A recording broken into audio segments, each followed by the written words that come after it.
प्रेम शुक्ला जी, पूर्ण राज्य का अदिति जी मुझे उत्तर देने का अवसर दिया जाए। हमने दिया था। अब अतुल जी जवाब ले लीजिए, इनसे जवाब ले लीजिए। प्रेम शुक्ला से जवाब लीजिए, अब आप जवाब लीजिए। प्रेम शुक्ला की आवाज। 1967 की बात शुरू करता हूं मैं।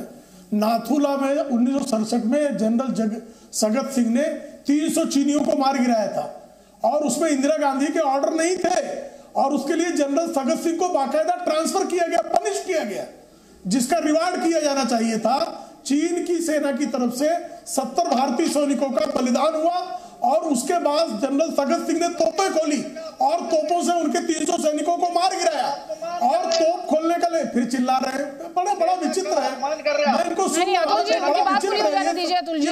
अतुल जी जवाब ले लीजिए, जवाब ले लीजिए। प्रेम शुक्ला, जनरल सगत सिंह को ट्रांसफर किया गया, जनरल सगत सिंह को पनिश किया इंदिरा गांधी की सरकार ने, रिवार्ड नहीं दिया गया और तब तोप चलाने के लिए चीन के बॉर्डर पे प्रधानमंत्री से परमिशन लेना पड़ता था और बिना परमिशन लिए जनरल सगत सिंह ने, जब चीन के लोगों ने भारतीय सेना के 70 जवानों का बलिदान ले लिया तो उसके जवाब में कार्रवाई हुई। 300 चीनी सैनिकों को मार गिराया गया, लेकिन उसमें इंदिरा गांधी की सरकार ने जनरल सगत सिंह का साथ नहीं दिया। यह ज्वलंत इतिहास है आपका। और फिर 2008 में चुमुर सेक्टर में वो 250 किलोमीटर घुसे, ये फैक्ट है। जोरावर किला पूछ लीजिए ना, संजय वेस्टर्न जी यहाँ बैठे हुए हैं। जोरावर किला 2012 तक हमारा था कि नहीं था? ऑपरेशन पॉइंट बना लिया कि नहीं बना लिया? और उस पर जब मुद्दा उठाया गया संसद में तो आपके डॉक्टर मनमोहन सिंह ने कहा लोकल इश्यू है, इस पर डिस्कस करने की आवश्यकता नहीं है। आज 1 इंच भूमि हमारे तरफ नहीं आ सकते वो, और हमने 7000 किलोमीटर का सड़क का नेटवर्क वहां लगभग खड़ा कर लिया है। जी जवाब ले लीजिए, आपने जो बातें रखी हैं उस पर जवाब लीजिए अतुल जी से। देखिए 1987 में अरुणाचल को पूर्ण राज्य का दर्जा हमने दिया। 75 में सिक्किम पूरी तरह राज्य बना, पूरा विलय हमारे साथ हो गया था। ईटानगर रेलवे स्टेशन हमने बनाया और अरुणाचल ट्रांस 2000 किलोमीटर का रोड जो उसका निर्माण हमारे वक्त हुआ।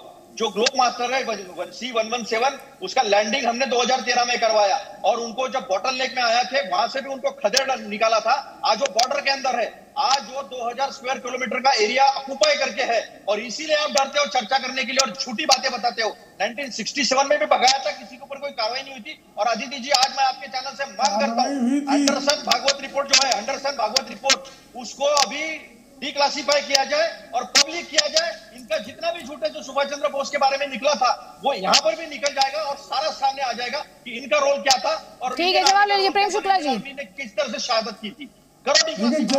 जनरल सगत सिंह के बारे में मैं तथ्य बोल रहा हूँ और इनकी जानकारी के लिए फिर इन्होंने भी झूठ जैसे बोला। भाई तिब्बत को मान्यता पंडित नेहरू ने दी थी तो भारत सरकार ने दी मान्यता, तो अटल जी नया स्टेटस 2003 में क्या बताते? तो आपके नेहरू की कायरता जो है और कूटनीति में जो उन्होंने हताशा दी भारत को, और आपकी एयरफोर्स 1962 में चीन की एयरफोर्स से बेहतर थी। किसने रोका था चीन की एयरफोर्स के खिलाफ कार्रवाई करने के लिए? आपको कुछ पता तो है नहीं, कांग्रेसी पढ़ते लिखते तो है नहीं, आके बकवास करते हैं चैनल पे। अतुल जी जवाब दीजिए। चाइना का पार्ट है, ये अटल बिहारी वाजपेयी जी ने कहा था, उन्होंने उनको मान्यता दी थी और आप क्या झूठ बोल रहे हैं?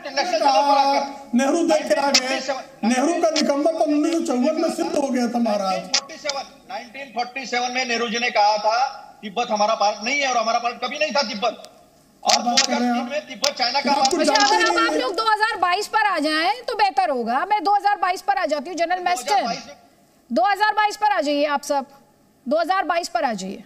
जनरल मेस्टन, मैंने ऐसी बहुत डिबेट्स की हैं, आप भी उन डिबेट्स का हिस्सा रहे, सोल्यूशन मिलती मुझे कोई दिखाई नहीं दी है। आज जो एक पॉइंट आपने उठाया जिस पर अजय आलोक ने कहा कि इंडिया अगर करना भी चाहे तो अकेले तो नहीं कर पाएगा, क्योंकि चाइना का जो विस्तारवादी सोच है, जो नजरिया है, जो उसकी रणनीति रही है, वो उसे सूट ही नहीं करता है। तो मौजूदा हालात में सोल्यूशन क्या है और प्रैक्टिकली रियलिस्टिकली क्या मुमकिन है? अदिति, सॉल्यूशन है और बहुत क्लियर सॉल्यूशन है। पहली बात, उनके जो बॉर्डर्स है सिर्फ 2 देश के साथ आज की तारीख में प्रॉब्लम है, इंडिया और भूटान के साथ। भूटान में भी वो काफी एनक्रोचमेंट कर रहे हैं। मैं खुद नथुला ब्रिगेड, बार बार नथुला आ रहा है, मैंने वो खुद ब्रिगेड वो कमांड की है और कुछ चीजें उसमें जो मेरे को सुनने में आ रही हैं वो दोनों तरफ से शायद थोड़ा करेक्ट फैक्चुअल थिंग नहीं है वो, और ना मैं इसके बारे में वर्णन करना चाहूंगा क्योंकि कुछ चीजें क्लासिफाइड होती हैं। लेकिन अब अदिति सवाल उठता है, अभी फिर जब डिबेट हुई है वो वापस चली गई, दोनों तरफ से पुराने जमाने में चले गए। सवाल उठता है अभी करना क्या है। मैं बार फिर से दोहराता हूं कि ये जो 4 पहलू मैंने बताए हैं, पॉलिटिकल, डिप्लोमेटिक, मिलिट्री, इकोनॉमिक, ये सब में हमको इतना हावी होना पड़ेगा, डोमिनेशन होना पड़ेगा कि चाइना को हम मजबूर करना चाहिए टॉक्स पे। और मैं आपको बता रहा हूं, मैप्स एक्सचेंज हुए थे, ऐसी बात नहीं है। 2005 में मैं खुद जब ले में था। ठीक है, अभी आपने कहा कि इंडिया को डिप्लोमेटिकली, इकोनॉमिकली चाइना पर हावी होना होगा, आपने ये बात कही, ये कैसे होगा? हाँ, उसके लिए तरीका है। देखिए, सबसे पहले है कि जो सारा मुद्दा है कि मैंने बार बार सुना है जब मैं आर्मी में भी था कि चाइना टॉक्स नहीं करना चाहता। देखिए, टॉक्स हुई है, ऐसी बात नहीं है।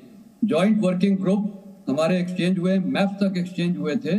और जब ये मैप्स एक्सचेंज हो रहे थे तो हकीकत ये भी है कि कुछ इंट्रूजन उन्होंने किया। देखिए, इंट्रूजन की हम बार बार बात करते हैं, वो अपने क्लेम लाइन तक आते हैं, लेकिन भारतीय सेना भी अपनी क्लेम लाइन तक जाती है, वो हम कभी बात ही नहीं करते हैं। तो पूरा देश सोचता है कि चाइना आ रहा है। हम कितनी बार वो अंदर गए हैं, अच्छी नफरी में जाते हैं और अपनी क्लेम लाइन तक जाते हुए हैं। और कई जगह हमने आगे थोड़ा क्रीप इन किया, हमने फॉरवर्ड स्लोप से अपने बंकर्स बनाए हुए हैं, वो हम पब्लिकली नहीं बता सकते हैं। तो आज की तारीख में मिलिट्री फ्रंट पे बॉर्डर डोमिनेशन है, तो मैं पूरे अथॉरिटी के साथ बोल सकता हूं हम टोटल डोमिनेटिंग है हर लिहाज से।